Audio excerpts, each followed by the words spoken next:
और की जवन चाहो तारे तू फिर पईबू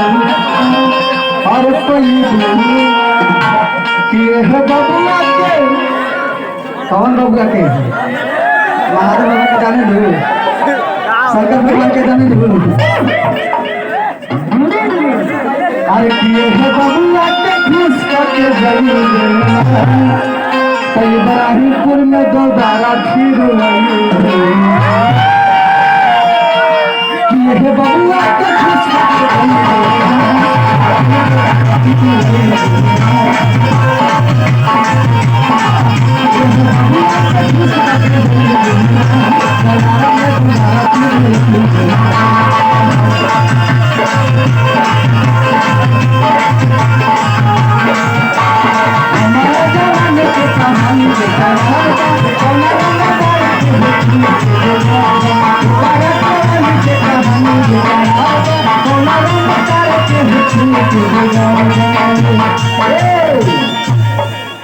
तनी भाव तनी देके मैडम काजल काहे एक भाई पैसे बता दो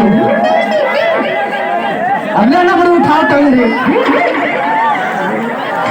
कि जब चाहता है तू पई देना अरे पई देना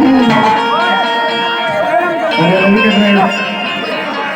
हेलो काहे भैया मैं इसे काहे करता हूं अरे बाबुआ के खुश करके